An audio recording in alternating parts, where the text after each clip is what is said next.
Olá, bom dia! Estamos ao vivo nesta quinta-feira, 31 de outubro, diretamente aqui dos estúdios do PT na Câmara, em Brasília, recebendo o nosso convidado, o deputado federal Rui Falcão, do PT de São Paulo, que toda quinta-feira está aqui conosco conversando sobre a pauta política, econômica e social do país. Deputado Rui Falcão, bom dia e bem-vindo ao Ponto a Ponto. Bom ter você de volta aqui também. Também estou semana feliz. Passada foi com a Vânia. A Vânia, colega que Vânia. Também é uma boa jornalista também, mas eu estou mais acostumado com você aqui. Obrigado, deputado Rui. Nós já vamos pedindo que você compartilhe essa publicação nas suas redes sociais, né? Convide seus amigos também para conhecer as redes sociais do deputado federal Rui Falcão, né? Para interagir pelo Facebook, pelo Instagram, pelo Twitter, pelo YouTube. Né? A boa política desenvolvida aqui em Brasília pela bancada do PT, especialmente também pelo deputado Rui Falcão, você pode acompanhar pelas redes sociais, compartilhar e fazermos uma comunicação cada vez mais espraiada, como diz o nosso querido amigo Olívio Dutra, ex-governador do Rio Grande do Sul, ele usa esse termo espraiada, comunicação. Galo missioneiro, como ele se autodenomina. Galo missioneiro, verdade, da Bossoroca. Mas hoje o assunto não pode ser outro. A CPMI, Comissão Parlamentar Mista de Inquérito, que trata das fake news aqui no Congresso Nacional, tem como um de seus titulares da bancada do PT o deputado Rui Falcão. E o deputado ontem participou ativamente lá no Senado Federal desta CPMI, que trouxe Alexandre Frota, o deputado federal do PSDB de São Paulo, para prestar depoimento. Deputado Rui, uma análise geral primeiro sobre a... Na véspera, uma coisa com menor audiência, menor interesse, mas nós ouvimos um delegado da Polícia Civil, um executivo da SaferNet, que é uma empresa que tem ramificações mundiais, e um médico, um professor especializado no combate ao suicídio. Porque a CPI das fake news, além de examinar coisas que podem ser atentados à democracia, às eleições, como são essas usinas de mentiras que disparam milhões de notícias falsas, ela também tem a preocupação de combater o cyberbullying e essa influência sobre pessoas vulneráveis, no caso crianças e idosos. Então, também foi uma sessão muito esclarecedora e certamente vai subsidiar o relatório da deputada Lídice da Mata. Sugeriram, inclusive, que a gente pedisse para acelerar a constituição da Agência Nacional de Proteção de Dados, que ainda não foi implantada, embora tenha uma lei de proteção de dados importante para garantir a privacidade das pessoas, que é um aspecto também que nós estamos examinando. Mas acho que a maior parte do interesse se voltou para o depoimento ontem do deputado Alexandre Frota, que, como vocês sabem, foi uma pessoa importante na campanha do Bolsonaro, participou muito, ia para as manifestações de rua em defesa do Bolsonaro, e agora foi expulso do PSL, está participando do PSDB e foi lá como convidado ontem. E tem um dito entre os parlamentares que ontem se confirmou. O pessoal diz o seguinte: olha, cuidado com CPI, que a gente sabe como começa, não sabe como termina. E ontem, depois eu vou detalhar outros fatos, mas a gente perguntando ali por que o Alexandre Frota saiu do PSL e tal, de repente ele faz uma revelação de um fato gravíssimo. Eu digo gravíssimo com caixa alta, como diz o jornalista, letra maiúscula. Por que gravíssimo? Ele contou que estava no PSL e ali teria começado a desgraça dele. E um dia o líder do PT, Paulo Pimenta, vai à tribuna, começa a perguntar: cadê o Queiroz? Cadê o Queiroz? Todo mundo sabe quem é o Queiroz. Aquele das rachadinhas, aquele que emprestou dinheiro para a esposa do Jair Bolsonaro. Então, o Paulo Pimenta, lá pelas tantas, para vocês aí do PSL, por que não pede para prender o Queiroz? Cadê o Queiroz? E aí diz o Alexandre Frota ontem: aí eu caí na Arapuca. Subi à tribuna, falei, deputado, por mim eles devem prender o Queiroz. Respondeu Paulo Pimenta, de repente recebe um telefonema, e quem estava telefonando? O presidente Jair Bolsonaro. E o recriminando, dando um pito nele, uma bronca, para ele não falar mais disso, não falar para prender o Queiroz. Aí eu perguntei se ele se dispunha a ter o sigilo do seu telefone quebrado. Sim. E pedi formalmente à CPI que peça a quebra do sigilo, que eu quero saber, através da companhia telefônica, o teor do telefonema para confirmar o que ele disse, o número do telefone, se o Bolsonaro ligou de um telefone privado, do telefone funcional, porque caso isso se confirme, isso pode configurar obstrução de justiça. Sim. E obstrução de justiça pode implicar o presidente em crime de responsabilidade. Mas ele prosseguiu. Além desse telefonema grave, ele disse que esteve no Palácio, num evento, alguns dias depois disso, que o presidente da República, Jair Bolsonaro, puxou pelo braço e naquele linguajar característico dele, falou, Frota, fecha essa matraca, porra. Sim. Tá ok? Tá ok. Em tom de intimidação. Sim. E também ele disse que tem isso gravado. Nós requisitamos, portanto, formalmente o vídeo. O vídeo não podia ser mostrado na CPI, porque precisa de autorização judicial. Então, a CPI, que tem poderes judiciais, vai pedir esse vídeo. Nós podemos periciar o vídeo para mostrar que não foi editado, eventualmente. Sim. E isso mostra o presidente reincidindo, se confirmado, na obstrução de justiça, ou seja, pedindo para um deputado não tocar mais no assunto Queiroz, vamos encobrir a questão do Queiroz.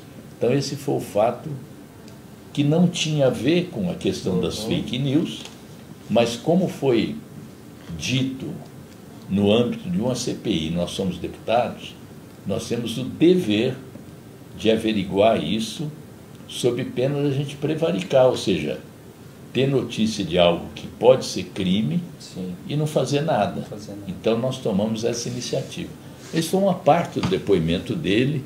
O filho do presidente, aquele que queria ser embaixador, Eduardo Bolsonaro, foi chamado às pressas lá para aparecer na CPI, tentou desqualificar o Frota e saiu perdendo, porque o Frota é um ator e não tem o que perder. Então,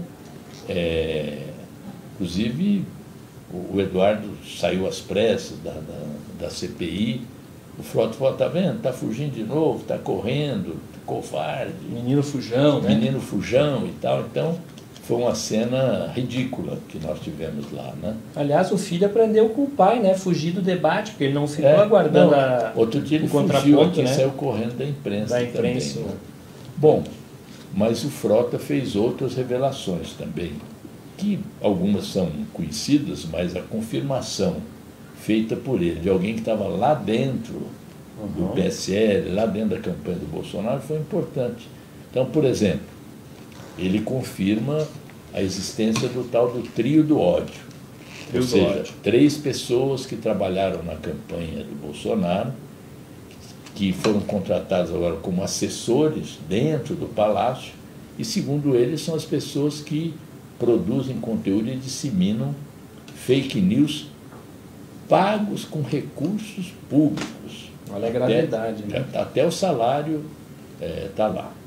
Outra coisa, confirmou que o Felipe Martins, que é assessor internacional do presidente da República, é uma pessoa que participa desse esquema também. E, aliás, ontem parece que o ministro Toffoli pediu providências, porque depois daquele vídeo em que o Bolsonaro é o leão, mas saiu um outro vídeo depois que ele sobe no árvore lá perseguido por búfalos do PT, né? Sim. O leão com medo. O leão com medo. Acuado. Mas aí ele pediu, se retratou do vídeo, né? Não sei se foi ele que veiculou aquilo, se for o caso do Bolsonaro, O Felipe Martins, num Twitter, reafirmou aquilo. Então, o ministro Supremo parece que está pedindo uma investigação sobre isso, né? Falou também, confirmou a existência do tal do Alan dos Santos, que virá aqui como convocado a semana que vem. Alan dos Santos, que, segundo ele, mora numa mansão aqui no Lago Sul e é um dos propagadores de fake news. Mostrou, inclusive, uma foto do Alan dos Santos com a deputada Caroline Detoni, que participa, é uma das integrantes da CPMI, representando o PSL, né? Confirmou fatos da campanha também do Bolsonaro e, naturalmente, como várias dessas ações são ações ilícitas, sim, ele acho que falou menos do que sabia também para não se comprometer, não se incriminar. Mas deu um quadro,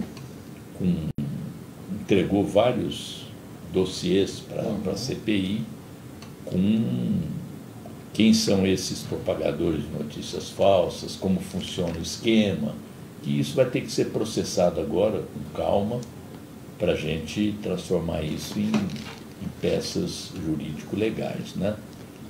Outra coisa que ele falou também é que a influência do Olavo de Carvalho, que alguns chamam de professor Olavo de Carvalho, e eu acho que ele é um embusteiro, não tem nada de professor, né? E falou muito da influência do Olavo sobre a família Bolsonaro, sobre pessoas que estão ali no palácio, né? Mostrou alguns fake news, ele documentou toda a fala dele. E nós não podemos ver ainda os vídeos que ele disponibilizou. Sim. Mas ele é interessante porque acho que ele grava as pessoas também, né? E no caso dessa foto do Alan dos Santos com a Caroline Detoni, ela perguntou quem é que fotografou e tal. Eu falei, não, fui eu que fotografei. E traz a foto ampliada, em cores e tal, você viu lá, né? Então foi uma sessão muito proveitosa, vários deputados inquiriram, ele confirmou que existe uma central de fake news também na Assembleia Legislativa de São Paulo, que tem como um dos seus integrantes chamado Carteiro Reaça. Tem gente querendo convocar essas pessoas, eu acho que é prematuro ainda, mas isso está meio disseminado. Falou também que foi o Felipe Diniz que teria apresentado o Eduardo Bolsonaro ao Steve Bannon, que, como se sabe, é o coordenador mundial de uma organização de direita, serviu a campanha do Trump, depois foi demitido por ele, né? Então ele deu muita informação, uma carga de informação muito grande que a gente tem agora que decantar, processar, para utilizar com bastante responsabilidade, que o nosso objetivo é investigar, não é ter parte pris com relação a nada. Tem aí muitos indícios e, após isso, a gente não só vê se existe responsabilidade das pessoas para que sejam eventualmente investigadas ou indiciadas, mas também produzir regulamentos e tal com relação ao futuro. Coibir essa indústria de mentiras que interfere nas eleições, mancha reputações, difunde calúnias e tal. Isso não tem nada a ver com cercear a liberdade de expressão. Aliás, deputados do PSL que dizem que o objetivo da CPI é impedir que as pessoas se expressem, foram os primeiros ontem a atacar a Rede Globo, que é um jornalismo comprometido, mentiroso, coisa que a gente já disse no passado com muita razão, mas eles sempre defenderam a Rede Globo. Agora, ontem, a Rede Globo, para eles, é o vilão da história, né? E como a CPI está começando, nós vamos ter muita coisa pela frente, vamos estar aqui acompanhando, não só nas audiências, mas buscando mais fatos, mais indícios e tal, para que a relatora, ao final do seu trabalho, possa ter uma coisa bastante consistente. E nós vamos estar também recebendo colaboração dos internautas, das pessoas que eventualmente se preocupam com isso, não querem que a internet, que é coisa de comunicação importantíssima para as pessoas, antes não tinham como se expressar, agora tem, mas que não concordam com ataques pessoais, com mentiras e assim por diante. Nós vamos estar aqui também recebendo essas colaborações. Vocês têm aqui os meus telefones, os endereços do meu gabinete, do meu escritório em São Paulo. Nós estamos à disposição para receber qualquer tipo de colaboração que vocês queiram fazer para que o nosso trabalho chegue a bom termo. Nós estamos ao vivo com o deputado federal Rui Falcão, do PT de São Paulo, que participa da CPMI das fake news aqui no Congresso Nacional. Deputado, inclusive, acho que é bom informar as pessoas que todas as reuniões da CPMI são transmitidas ao vivo. Isso. Pelo Facebook do deputado federal Rui Falcão, pelo Facebook PT na Câmara e na própria página do Senado Federal. Então é muito importante, né, que o cidadão acompanhe, na medida do possível, as reuniões da CPMI, né? Ontem eu acho, porque isso vai mostrando para as pessoas a seriedade do trabalho, a nossa preocupação em buscar a verdade, né? Mas, em seguida, a CPMI, ontem, as pessoas me perguntavam, bom, mas você está dizendo que o presidente pode incorrer em crime de responsabilidade? Isso dá base para o impeachment. Sim. Não. Primeiro, nós precisamos ter a responsabilidade de apurar se esses fatos se comprovam. Segundo, você precisa ter clima na sociedade também para que essas medidas, que são extremamente rigorosas, possam ser apresentadas. Mas ontem um ex-procurador-geral da República, como é que é o nome dele? Paulo Fonteles, ele dizia numa entrevista que base para impeachment existe. Não por causa desse fato de ontem, que eu acho que ele ainda não conhecia, mas pelo próprio comportamento do presidente, sim, pela sua linguagem, pelos ataques que ele faz, pela propaganda da tortura, pelos ataques à democracia, às instituições. O Fonteles achava que havia base para isso, mas dizia também que não tem caldo ainda, que não tem base social para isso. Mas é um procurador-geral, ex-procurador-geral da República, que tem formação jurídica e tal. É uma coisa que nós temos que estar no radar, não vamos propor isso agora, mas cada vez mais cresce na população essa repulsa ao governo, os exageros dele, a entrega das nossas riquezas aos estrangeiros, os ataques aos direitos, a reforma trabalhista, a reforma da Previdência, enfim, começa a ter uma rejeição na sociedade muito grande, a tal ponto que o pessoal fala, pô, será que nós vamos aguentar 4 anos de Bolsonaro? Ninguém aguenta mais, nem concluiu um ano, ninguém aguenta mais. Esse sentimento de ninguém aguenta mais tem que ser acompanhado pelos partidos políticos, para que corresponda à expectativa da população, né? Nós vamos ler aqui alguns bom dias aqui, né? O deputado Rui Falcão, a Lúcia Alcântara, dando um bom dia, né? Ela diz, inclusive, que crê que ainda vamos ver essa família do Bolsonaro na cadeia. Opa. Diz a Lúcia Alcântara, lá de Manaus. Inclusive, hoje, falando em Manaus, tem uma sessão às 11 horas no plenário da Câmara sobre o INPA, aí do Amazonas, promovida pelo deputado José Ricardo, uma audiência muito importante para discutir corte de recursos, né, no Instituto Nacional de Pesquisas Ambientais, né, o INPA aí de Manaus. Fica ligado. E o Zé é um deputado importantíssimo, foi o mais votado lá do Amazonas. Nós do PT, gostaríamos que ele fosse nosso candidato a prefeito de Manaus agora, em 2020. Olha aí, ó, o deputado José Ricardo, muito atuante aqui, como comentou o deputado Rui Falcão. A Laídes da Luz, chamando o nosso querido Lula, Lula herói, né? E fora... Aliás, você viu que ontem, primeiro, atenderam o pedido do advogado dele para não fazer o julgamento do recurso referente ao sítio de Atibaia. E a Caroline Lebos, que é a juíza lá das execuções penais, disse que ele tinha que sair, porque a multa já fica por conta do bloqueio dos bens, mas ele não vai aceitar esse tipo de pressão. E na semana que vem, como todo mundo sabe, deve ser julgada as 3 ADCs que podem, se reformar da visão atual do Supremo, dizendo que ninguém pode ser preso antes de sentença penal condenatória em última instância, isso pode permitir uma libertação do Lula ainda esse ano.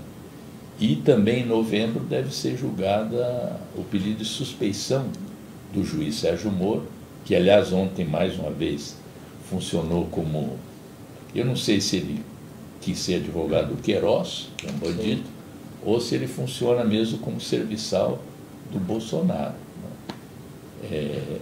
Mas então essa suspeição está 2-2 no STF. E o voto decisivo é do ministro Celso de Mello, e nós estamos imaginando que ele possa dar esse voto.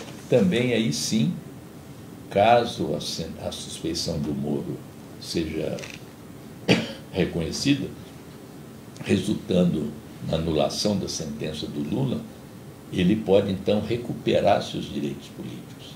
E aí aquele desejo de Lula presidente, que está vazio, assim, ainda no éter, nesse caso poderia se viabilizar. Olha aí. Estou falando em tese. Em tese, mas boas notícias que o deputado Rui Falcão nos apresenta nesta manhã. Sim, mas você estava falando aí da... sim, dos recados, né? São tantos aqui, a gente quer de antemão agradecer já, né, a participação, né, deputado, de todos os internautas. Isso é a melhor parte do programa, é bom, o pessoal, né? Participando, interagindo. Tem um corintiano aqui, o Haroldo Malaquias. Mas ontem o Palmeiras fez 3-0 no São Paulo. São Paulo ontem sofreu, né? E o Vasco perdeu para o Grêmio, né? Eu, como colorado, lamento muito pelos vascaínos, né? Aqui a Mara Siqueira, estamos juntos, Lula livre. Jorge Veríssimo dando bom dia. Lilian Nogueira, parabéns, deputado. Lula livre, Lula inocente. A Elisete Tolentino pedindo a imediata libertação do presidente Lula. Patrícia Tremarim, bom dia, grande abraço e um quebra-costelas para o deputado Rui Falcão. Não se assusta, deputado, que o quebra-costelas lá no Rio Grande do Sul é um abraço carinhoso, bem apertado, que os gaúchos trocam, que estão assistindo a live direto em Porto Alegre. E aqui vários que mandam abraços. E o deputado sempre dá uma atenção especial também aos internautas, que na sexta-feira, né, às 18 horas, né, deputado? Tem uma conversa com os internautas. Aí é pergunta e resposta. Isso. É muito bom. Tem gente do Brasil inteiro que participa, embora seja deputado por São Paulo. Isso. Mas gente do Nordeste, do Rio Grande do Sul. Eu morei 3 anos no Rio Grande do Sul, então tenho... Olha, não sabia, deputado. Morou no Rio Grande do Sul 3 anos. Na chamada Ilha das Pedras Brancas. Ilha das Pedras Brancas. No meio do Rio Guaíba. Olha, interessante essa história. Mas, deputado, o país vem também sofrendo, né, a economia combalida, né, e o desemprego galopante. Né, uma situação que prejudica milhões de brasileiros. Hoje, a imprensa traz no noticiário, né, que o desemprego atinge mais de 12 milhões de pessoas, aumentou o número de subemprego, né, quem não tem carteira assinada, o bico, quer dizer, o país está mergulhado na questão econômica e social, um caos praticamente. Né? É importante você lembrar esse fato, porque é um fato inquestionável, aumentou o desemprego, o trabalho precário, o trabalho intermitente, o bico, os aplicativos, que são todas formas de precarizar as relações de trabalho, e também está caindo a renda média dos trabalhadores. Sim. Porque você demite um trabalhador que trabalhava 40 horas, contrata 2 que vão fazer 10 horas semanais por trabalho intermitente. Então, o salário é menor. Então, nem somando o salário dos 2, então a massa salarial está diminuindo também. Isso tem reflexo na arrecadação, na previdência. E é curioso porque a automação, que é algo que está tirando empregos, A automação deveria permitir, primeiro, criar emprego de melhor qualidade, e segundo, reduzir a jornada de trabalho. Nós temos que batalhar para que haja uma redução da jornada de trabalho sem redução de salário.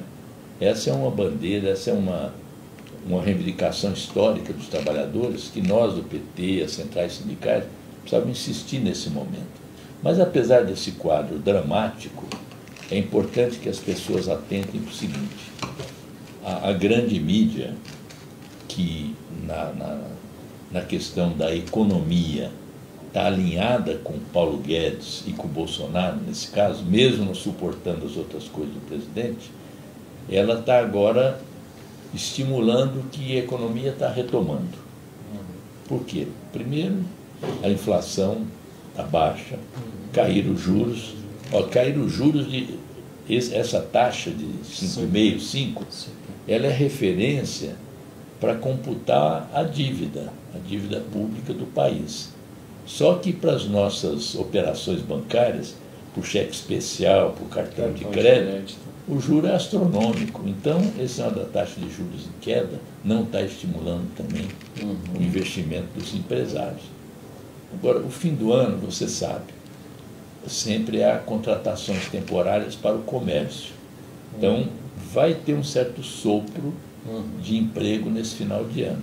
Ao mesmo tempo, estão liberando os recursos do Fundo de Garantia. Muita gente vai pegar esse dinheiro para pagar a dívida, mas tem uma sensação de melhora. Quando você está lesado e vem aí R$500, fala, bom, está tão ruim assim. Tem o leilão do petróleo agora que vai injetar recursos na economia, dia 6 de novembro. Então, vai ter o que os economistas chamam de voo de galinha. Ou seja, a economia dá um leve respiro, o PIB do trimestre pode ser um pouquinho maior do que do trimestre anterior, mas não é um crescimento sustentável.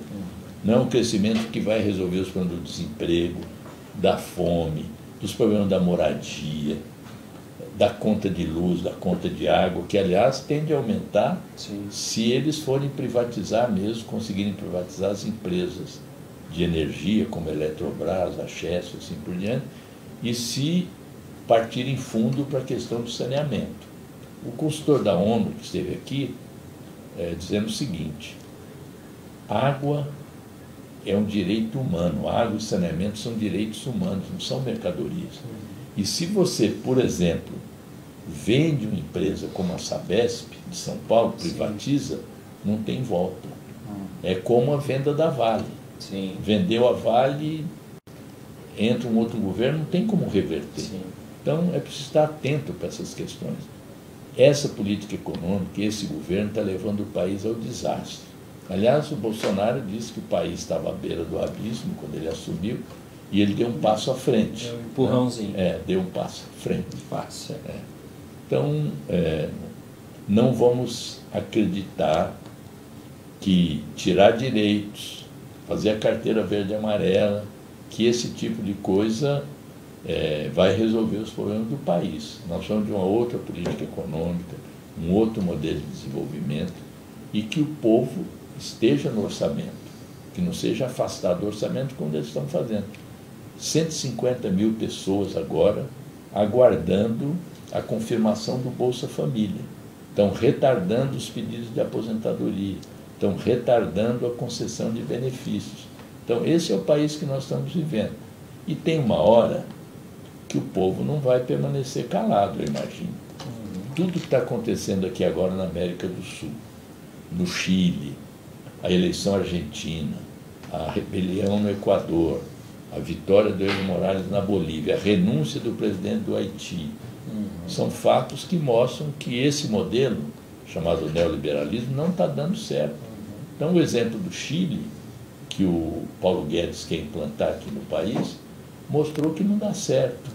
E agora as pessoas não querem mais só a reversão das políticas do Pinheira, que ele pediu desculpas, aumentou em 20% as aposentadorias. Agora eles querem a queda do Pinheiro e uma constituinte nova, uma nova Constituição. É um movimento popular muito forte, e vai ter uma hora aqui no Brasil que o povo também não vai suportar tanto sacrifício, tanto sofrimento. Verdade. Tem mais comentários aqui. Ayla Montenegro, Wilson Pacífico. Tem muitas perguntas aqui que, infelizmente, né, por conta do tempo, nós não temos como abordá-las nesse espaço aqui. Mas é importante a sua participação, né, o seu acompanhamento às páginas do deputado federal Rui Falcão, do Facebook, Instagram, Twitter, YouTube. Aqui também as páginas do PT na Câmara, as páginas parceiras que transmitem essa entrevista, porque assim nós vamos, na medida do possível, respondendo a todos esses questionamentos. E também podem, essas perguntas posso responder no meu Facebook. Isso, no Facebook. Como a gente faz na sexta-feira. Exato, lembrando da live que o deputado faz toda sexta-feira, a partir das 18 horas, às 6 da tarde, diretamente de São Paulo, onde ele interage mais com os internautas, respondendo perguntas, né? Deputado Rui Falcão, sei que o senhor tem compromisso daqui a pouco também, a agenda aqui em Brasília não para, São Paulo também, que o deputado, né, sempre tem seus compromissos lá no estado de São Paulo. O senhor gostaria de fazer algumas considerações finais? Não, agradecer aqui a participação de vocês, dizer que nós somos confiantes numa libertação próxima do presidente Lula, apesar de todas as pressões que estão fazendo sobre o Supremo Tribunal Federal. Isso pode mudar bastante a conjuntura do país, porque o Lula representa esperança, o Lula tem um legado que as pessoas sempre rememoram, por mais que não gostem dele, alguns, não, mas na época dele a vida era melhor, o país estava melhor, isso é inegável. Então, tem essa onda de otimismo em torno de uma eventual libertação dele nas próximas semanas. Com certeza. Então pedimos que você compartilhe esta transmissão na sua página do Facebook, convide seus amigos, familiares, colegas de trabalho para curtir a página do Facebook do deputado federal Rui Falcão e também do PT da Câmara. E mais uma vez, né, deputado, sempre Lula na livre. luta Lula livre. Muito obrigado pela sua participação.